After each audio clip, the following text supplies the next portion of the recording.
I made a mistake in recalling the events of 12 years ago. It did not take long to hear from some brave men and women in the air crews who were also in that desert. I want to apologize. I said I was traveling in an aircraft that was hit by RPG fire. I was instead in a following aircraft. You made a mistake? You made a mistake? It's like saying you were in the World Trade Center and say, oh, I was in the building across the street from the World Trade Center.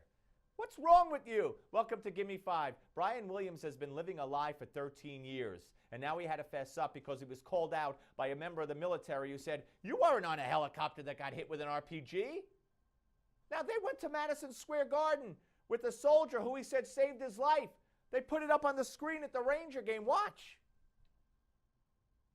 Command Sergeant Major Turpak was awarded 3 Bronze Stars for combat valor in Iraq and recently retired after 23 years in the U.S. Army. Both men, both Rangers fans, have been reunited for the first time in 12 years for tonight's game. Please welcome Command Sergeant Major Tim Turpak and Brian Williams. How about that? Standing ovation from the crowd of 18,000 people as players on both teams slapped their sticks on the ice as a show of respect. And for blocks around in Midtown Manhattan last night, hockey fans rushed up to him to shake his hand and thank him for his service, just as we thanked him and all those who have served. All right, but the claim was at the Garden that guess what? That he saved Brian Williams' life because his helicopter was hit by an RPG. No, it wasn't.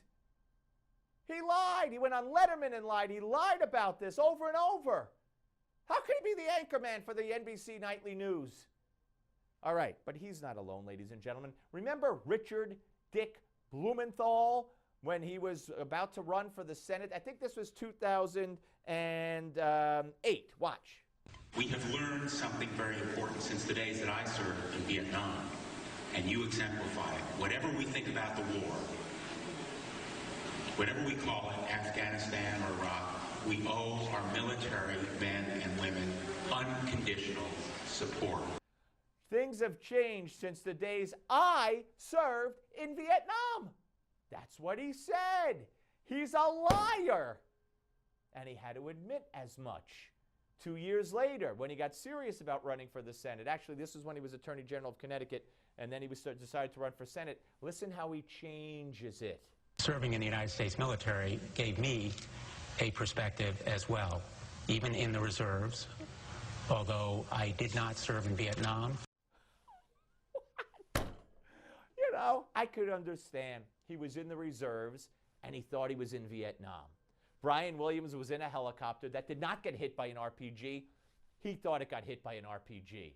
You know, Bill Richardson, I remember doing stories. Bill Richardson put on his resume he was drafted by the Dodgers or the Royals. He was never drafted by them. You know, I think I played third base for the Yankees in the 70s. You know, maybe I'm making a mistake. I don't really remember. What's with these people? And then there's Hillary.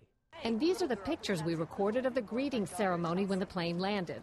Compare that to Senator Clinton's account. I remember landing under sniper fire. There was no greeting ceremony, and we basically were told to run to our cars. Now that is what happened. Thank you. There was no sniper fire either when Senator Clinton visited 2 Army outposts where she posed for photos, and no sniper fire back at the base, where she sang at a USO show starring Sinbad and Sheryl Crow. Yeah, you know, hey, so Brian Williams gives the nightly news to millions. Blumenthal is a U.S. senator making decisions that affect all of us. And Hillary, well, she's going to be the next president. So she was under sniper fire, lie. He was hit by an RPG, lie. And the other character, he served in Vietnam, lie. Yet they go about their business as if nothing ever happened. My God, what the heck is wrong with us? Now, I'm not for firing people, but I'm for holding people accountable. I just don't get how you could make those things up and still do what you do on the Steve Malzberg Show.